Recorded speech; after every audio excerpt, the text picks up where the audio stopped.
Hello there, I'm Nathalia Melo, your unfiltered fit BFF, mom of two turned CEO of a fitness empire. Someone who understands the struggles of trying to stay fit, sane, and sexy, all while juggling work, life, and motherhood. And this is the Unfiltered Fit Life podcast. Follow along wherever you're listening and join me weekly as I help busy working moms just like you simplify their fitness journey so they can lose weight, regain their confidence, and feel sexy AF. It's time to stop living in the what ifs and hiding from the cameras. It's time to regain control over your body, feel sexy naked, and wear a bikini confidently. People already see you as a super confident woman, but it's time for you to feel the same way too. Let's go. Hello there, fam. Welcome to another episode of the Unfiltered Fit Life podcast. I'm Nathalia Melo, your host. In today's episode, I promise you, stay here. There is a system to my madness. But today we're going to be talking about the crossovers on learning something new or getting back to something that you've done in the past, but whenever you get back, you're still kind of new to it. And for me, this has been yoga. So don't worry, I'm not going to be talking about like yoga movements or anything like that. Even if you are not into yoga, there is going to be a lot to be learned in the context of trying something new or whenever you get back to something that you used to be fairly decent in the past and you don't find your footing and how easy it is to feel like quitting. So this isn't necessarily going to be an episode about yoga per se, but it's more about the crossovers between getting back to something or starting something new and how we can use these concepts and lessons and apply to life or to our fitness journey. But before we get started, as always, I am going to give a huge shout out to all of you who are leaving reviews on Apple Podcast. Like I always say, this is the way that you can pay me back. That is how you tell me that the content is resonating with you. It is helping change. Even if I change one life or one idea, or I give a spark to one person with one episode, and I think we're up to 72, 73. That's 73 people that have somehow overcome something or have improved their lives in any way, shape, and form with this information. So I'm going to read a review from Tasha. Tasha has been a member of the Powerhouse Academy on and off for a very long time. She's become a dear friend. I did not ask her to write this review. I actually look up to her as a person. So I feel very lucky and fortunate to call her a friend and very honored to read this review from her. So Tasha, if you're listening, love you. Thank you. Appreciate you. She says, love this podcast, real talk and OBS. I have been a fitness enthusiast for years and still learn gems from this show. Thank you, my friend. I appreciate that. And I want to tell you that I also learn a lot from you. And I'm very grateful to have you in my life. Cool. All right. So now let's get back to the episode today. Because what I want to discuss is 5 lessons that I have personally learned from getting back to yoga. And this has nothing to do with the practice of yoga. And that's something that I said in the beginning, and I'm going to repeat again. But everything that I get involved, I always like to look at it as, what can I learn from this experience and apply into other areas of my life? How can I replicate the lessons I learned from this particular experience?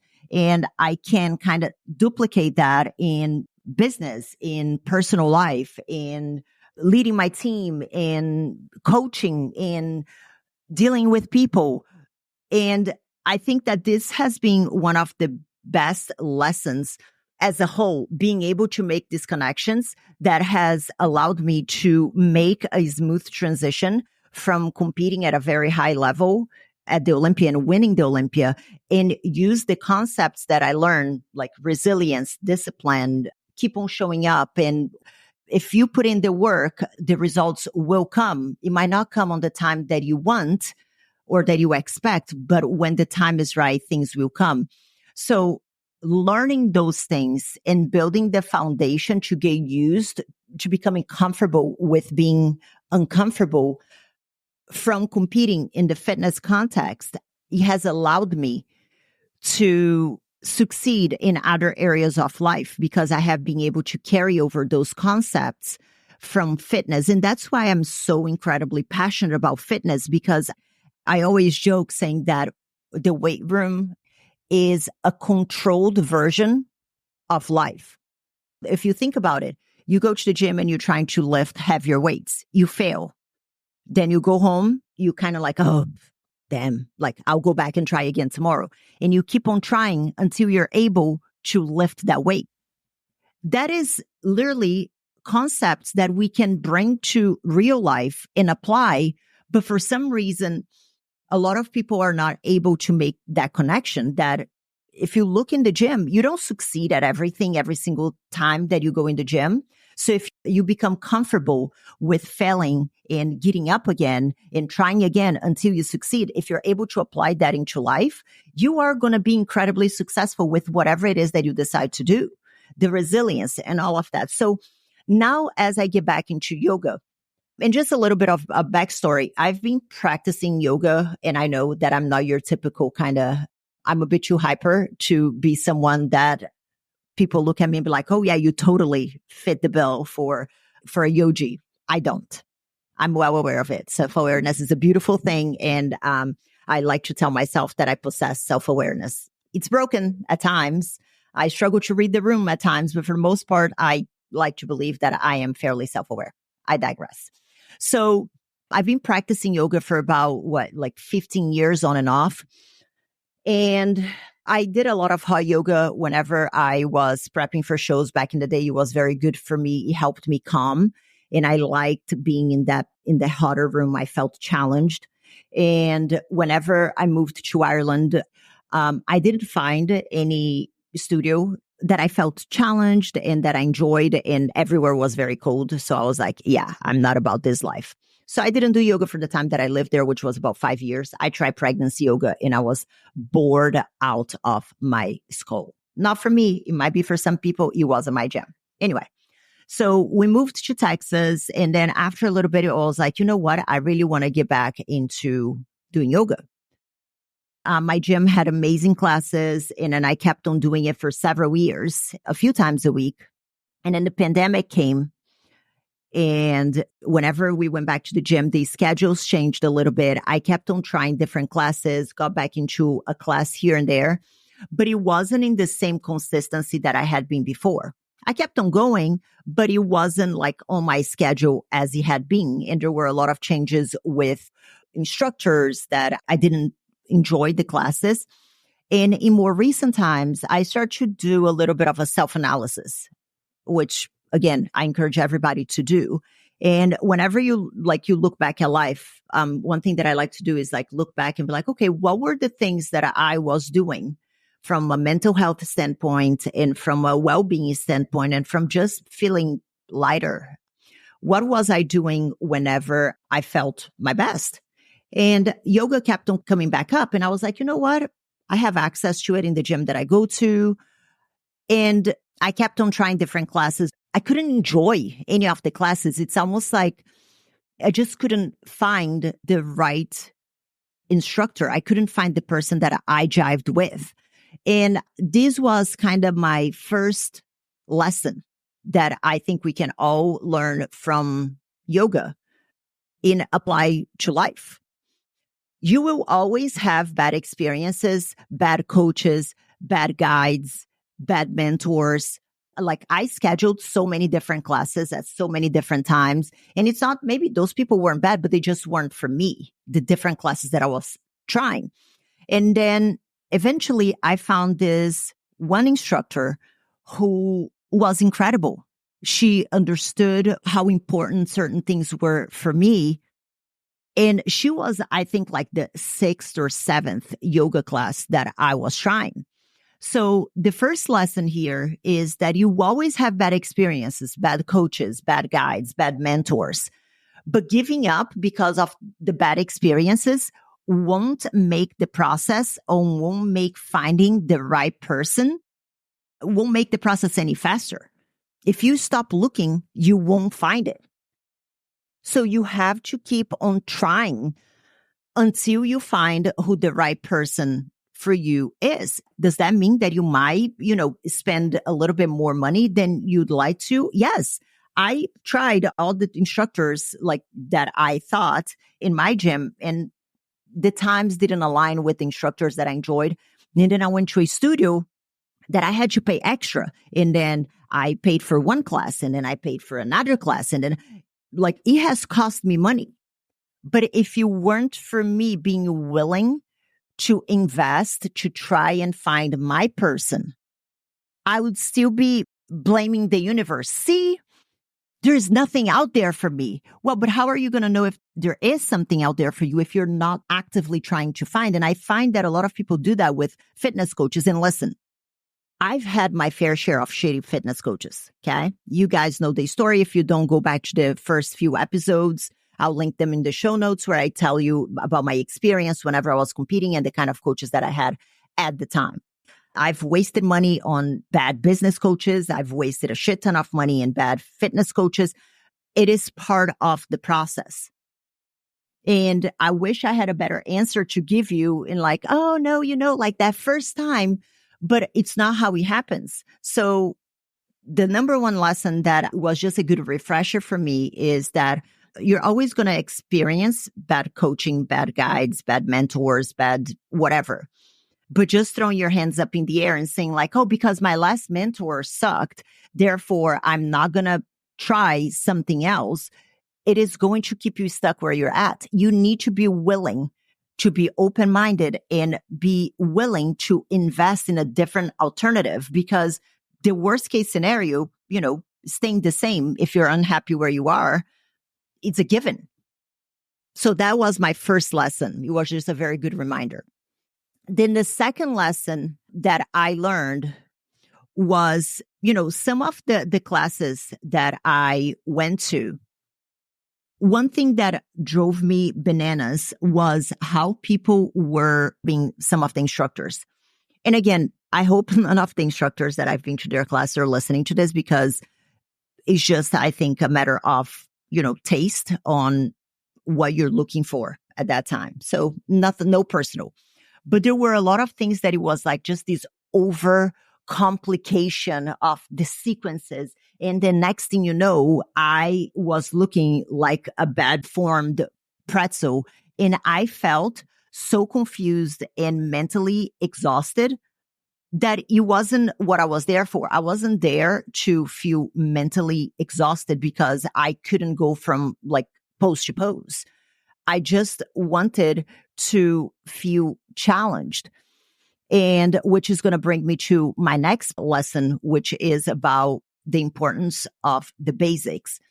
But in the context of now, people try to overcomplicate things for no reason. And this applies to your fitness journey. This applies to business strategies. This applies to communicating at home. People are always trying to do the overcomplicated stuff because they feel that that's going to be the most effective.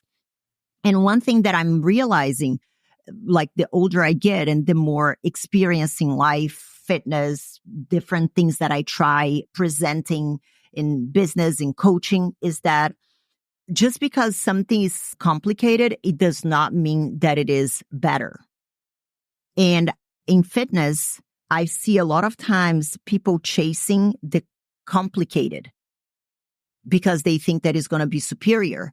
But what they don't realize is by overcomplicating something, you are exhausting yourself unnecessarily with just processing and understanding the actual process. And it shouldn't be this way. The process should be straightforward and have paths for ascension and to make things a bit more difficult. But going straight to the complicated is not going to make something better. And that was a lesson that I learned from attending some of the classes. You had some of these instructors that were making these sequences that, like, I like to believe that I'm a fairly smart person. I have my moments where the pendulum swing both ways, like incredibly bright, but incredibly stupid. But on average, I would say that I would be, a fairly smartish person. And the overcomplication of all those things, I was just about to be like, can we kind of like dumb it down a little bit, because overcomplicating doesn't necessarily make something better. And that is the same thing for life, business, fitness. I'm the queen of simplicity.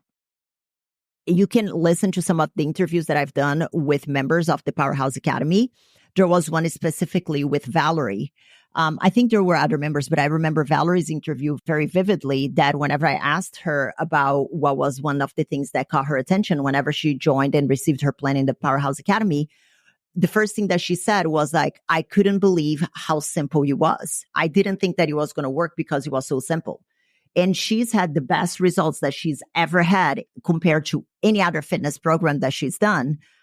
So it's really this concept and a lesson that has not only been learned from me based on my experience with yoga, but also I wanted to share here with you so you can maybe make these parallels and things become a bit more clear. Which then leads me to, you're never too advanced for the basics. Okay. So whenever I look at yoga, and it kind of piggybacks on the second lesson that I talked about the overcomplication, is that all the good yoga classes that I have been to, they always start with the basics. And it's interesting for me to see that all the time I see other yoga instructors attending classes that would be perceived as very basic.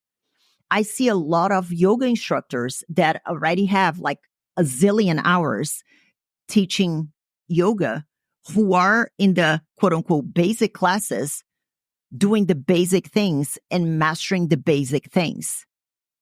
Now, how can we apply this to fitness? Let's keep things simple. The foundation to success for everything in life is going to be to keep things simple at the foundational level.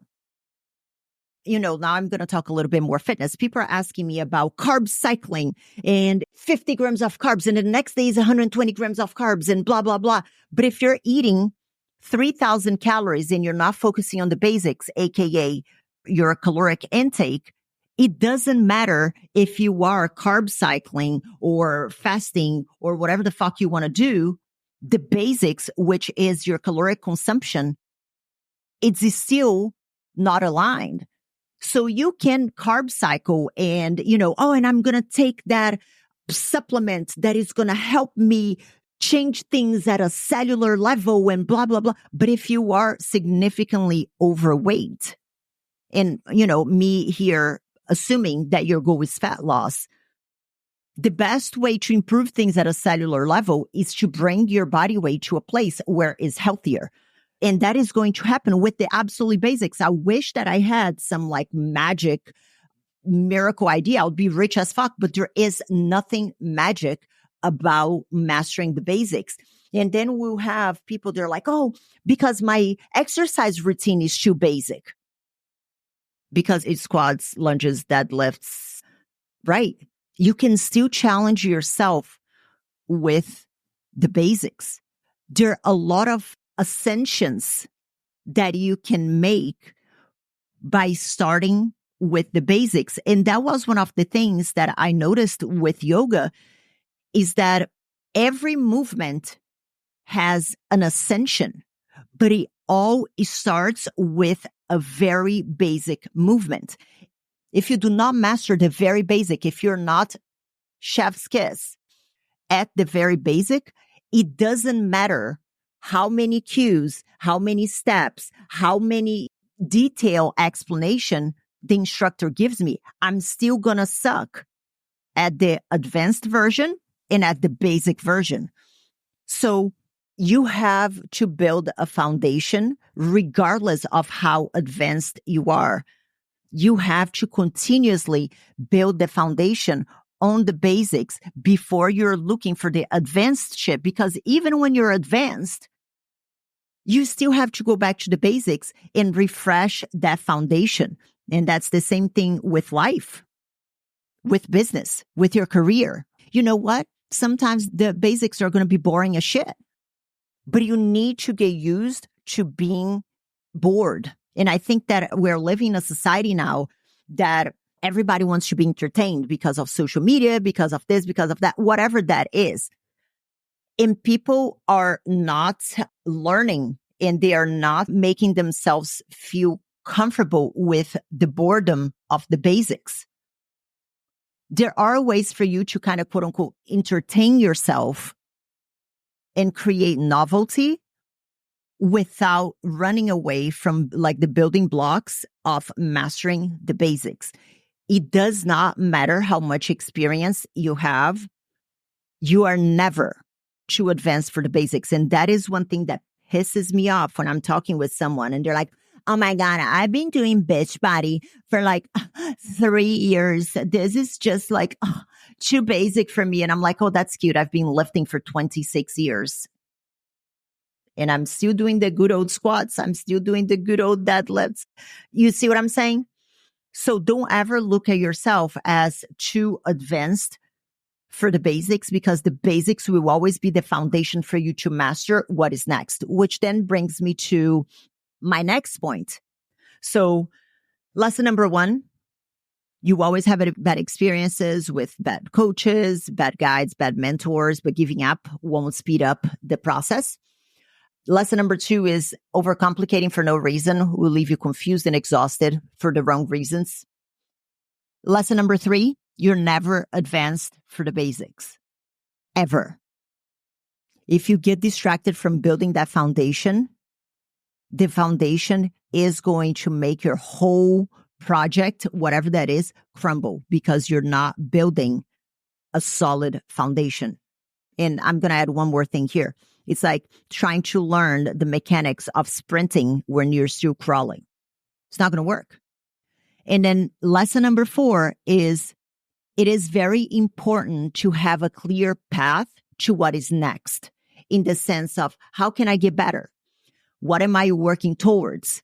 Because what this is going to happen, it is going to build resilience for you to keep on showing up because you know what you're working towards. And in the context of yoga, I love learning what is next. I might not know how to do it, but I'm here doing the basics and building that foundation of the basics. But it helps me to see what I'm working towards. Like, what is the next variation of this basic movement? What can I do to challenge myself a little bit more?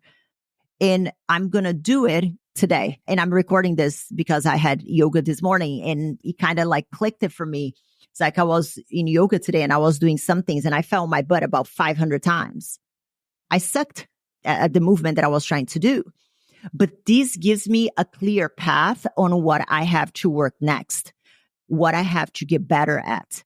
And I know what I'm working towards. So that builds the resilience to keep on showing up. If I keep on falling down, maybe the next time I'm still going to fall, but maybe I'm not going to fall as quickly as I did today. And it's also going to build the foundation of discipline to keep on showing up. Because if I know where I'm going, I'm going to keep on showing up because I want to get better. So having a clear vision and a path for your own life, for your goals, because I see this all the time. Even whenever we're asking people, and I think it was last week's episode, I talked about something about clarity. What's your goal? I don't know. I want to like look good. Okay, but what does that mean? Because if you're asking like Miss Universe what looking better means, and we're asking, someone who never really gave a shit about the way that they look, what looking better means, these are going to be completely different. And it's very hard to understand. So there is no clarity in a clear path to what is next. And I think that that's the beauty of, having written goals that you want to accomplish and being very clear with what those goals are, because that is what is going to hold you accountable. That's where I think a lot of people get tripped up with their consistency piece, because they don't really know where they're going. So it's kind of like, oh, I don't even know where I'm going. So, like, how are you going to work towards something? It's kind of like getting in the car and driving around, like being lost. This is an analogy that I make all the time. If you get in a car, you don't know where you're going, and then like you're kind of lost. Do you drive fast or slow? 10 out of 10 people always answer me, well, if I'm lost, I'm going to drive slow. And I'm like, right. Because you don't even know where you're going. So why are you going to have any kind of sense of urgency or efficiently plan out your time if you don't even know where you're going? So knowing where you are, what is next, and what is after that helps bring clarity. And this is something I've been implementing even in our coaching, to help people see where they are and where they want to be. Because in the context of fitness, it's not a overnight. And I'm changed. I've been doing this shady behavior for 20 years, but you know what? 3 months with you is completely going to transform everything that I've ever done. Anybody that promises you that quick fix is lying. So I think that it is important to be honest. Now I'm speaking as a coach. It is very important to me to be honest with those that I speak to and to have a lot of clarity on how you can get better. Where do you go, whenever you're going from A to B, what does that look like? And after B, what comes? So that way it allows you to better prepare your expectations, manage your expectations, become more resilient. And it's also going to help you show up in a more consistent basis and build that discipline that is required in order to succeed in anything in life. It's like in a business, in a career. Like if you have no clarity on what comes next on your career, it's hard. Like, where do you go from here? I don't know. For me, that was kind of like what came whenever I won the Olympia. I kind of became a bit flat because I was like, what am I working towards? I started to lose a little bit of purpose because I had already accomplished what I had set myself to. Maybe I could have sat on it a little bit more and set new goals. At that time of my life, I wanted to get all the things that I learned, the character that I built, the lessons that I learned, and apply in other areas of life. But do you see what I mean? So this would be my fourth lesson. Now we're going to move into the fifth lesson.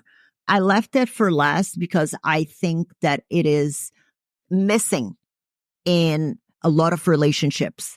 And as someone who is very blunt and who is very straightforward, and this sometimes comes and bites me in the ass, but I think it is also a very positive trait. So the other lesson that I learned from getting back to yoga is that you can only be helped if you clearly and effectively communicate your needs. And here's where this thought process came from. So whenever I had a lesson with this instructor that I absolutely love, I'm not going to say her name because I don't know if she feels comfortable with me sharing her name, but I'll share this podcast with her so she can listen to it. And hopefully she enjoys the shout out that I'm giving her. But anyway, I was very clear with my communication on the things that made me frustrated about my past experiences.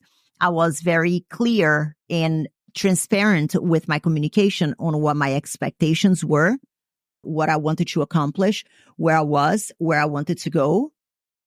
And I think that this has been one of the main reasons why I have enjoyed getting back into yoga so much now, because she understood my clear and effective communication on what my needs were.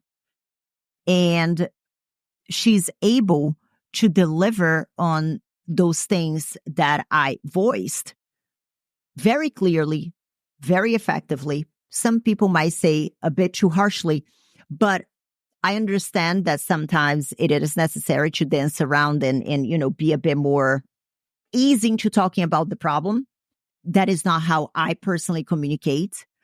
So I told her, I'm like, hey, here's what was bothering me on the other things that I did. I'm not saying that it's going to happen with you, blah, blah, blah. And then she was like, let's try. And she's being able to support me on what my goals are because I was able to clearly and effectively communicate what I wanted to accomplish, what I was looking for.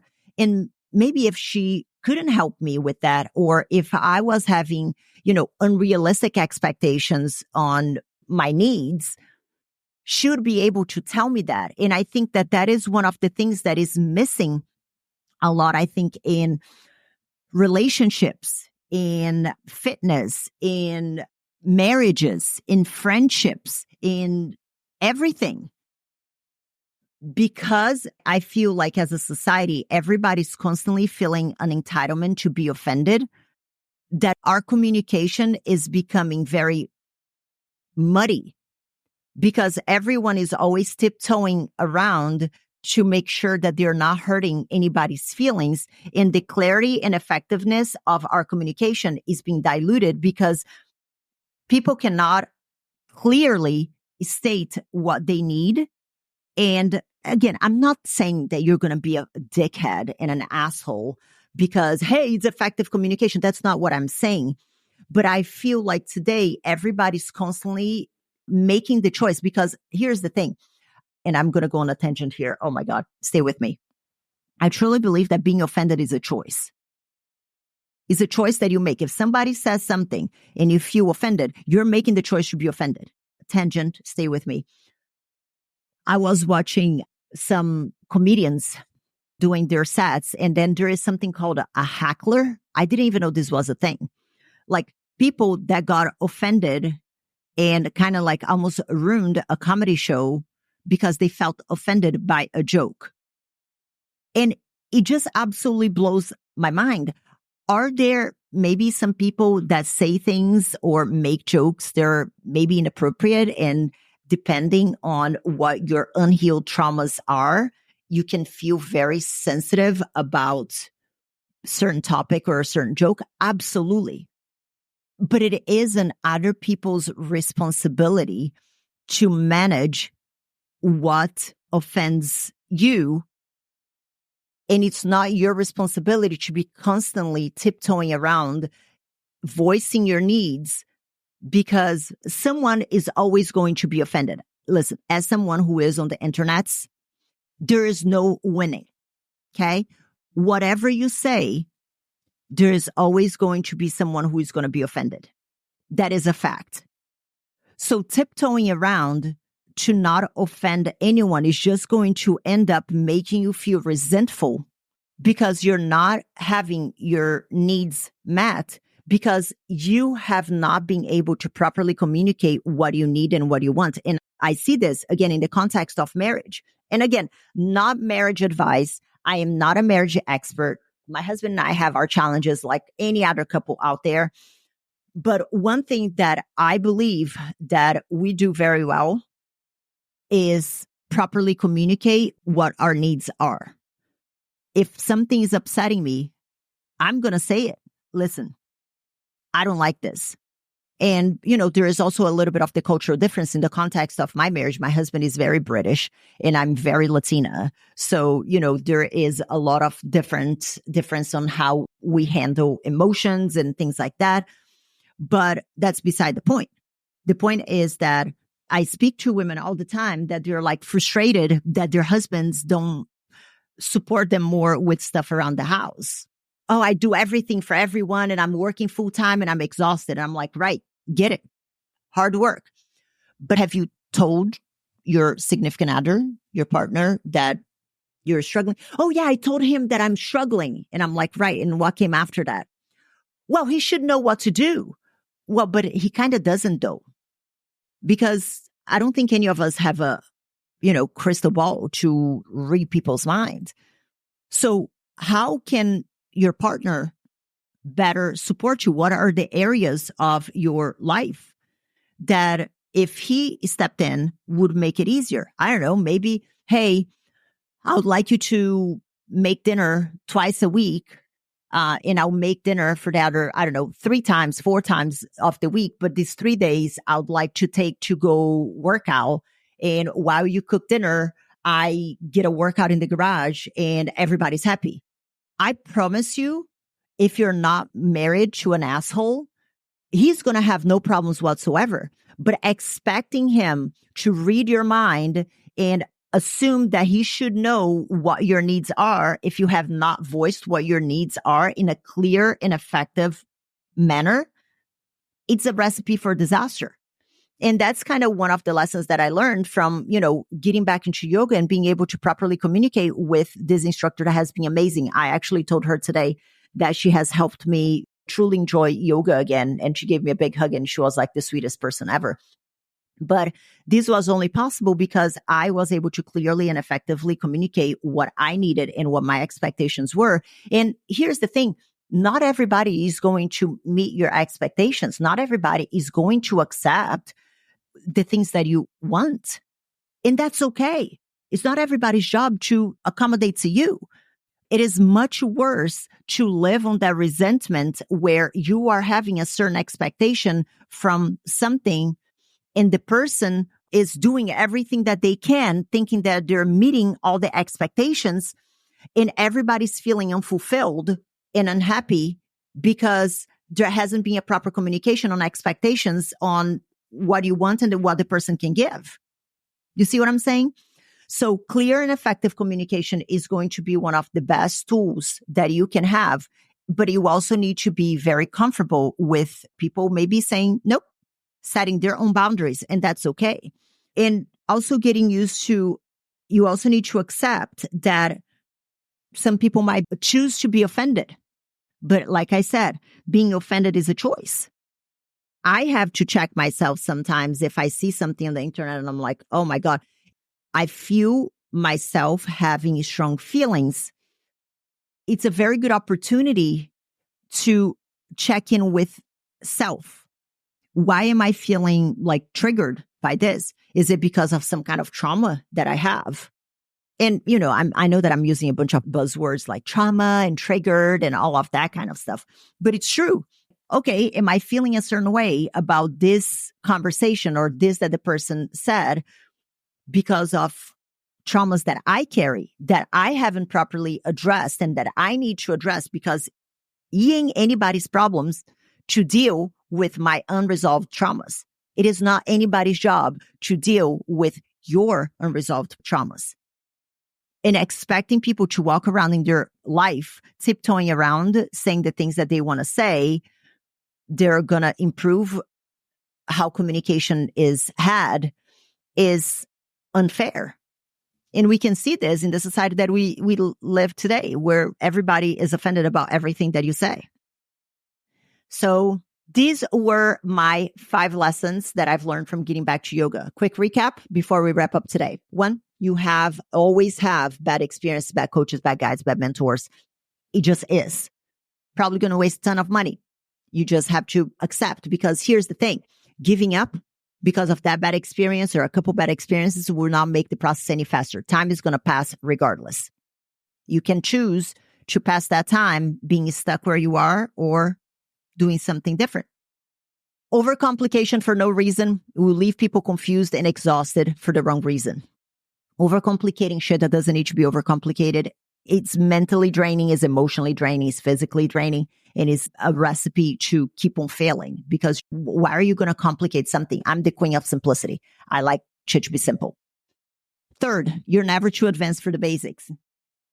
Because I've been doing this for so long, I'm going to tell you something, like even in business, there have been times that I tried to get bougie with stuff in strategies, and sometimes they worked, other times they didn't work. And whenever they didn't work, and I kind of went back to the drawing board and did a self-assessment, it was 10 out of 10 times, it was because I got too caught up on the advanced stuff and I forgot to focus on the basics and build from there.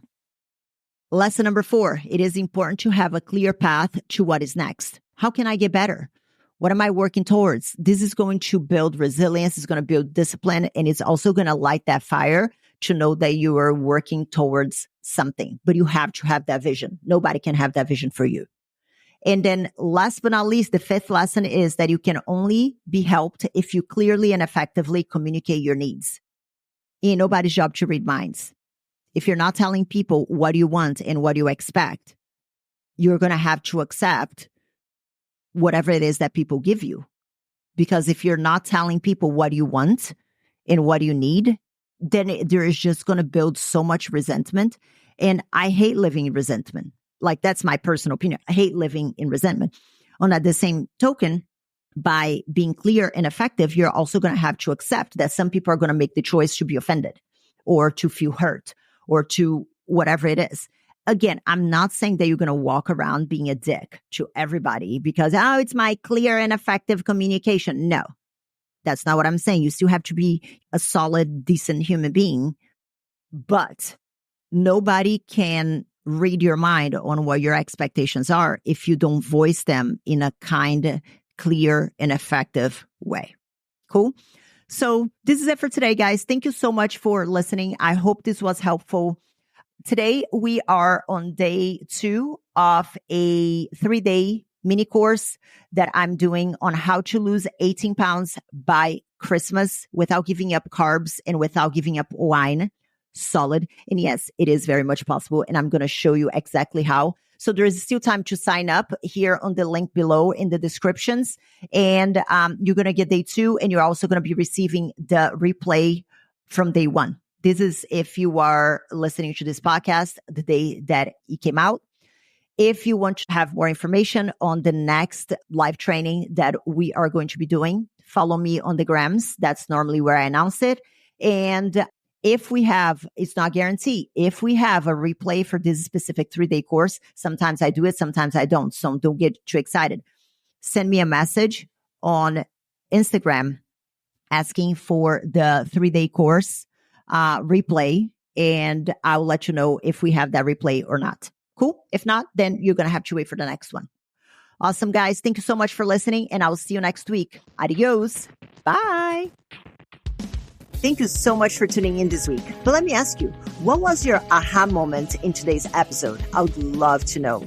You can leave me a comment or voice message at the link in the show description. You can also follow me on Instagram and let me know what topics you want to hear more about or who I should have on the show.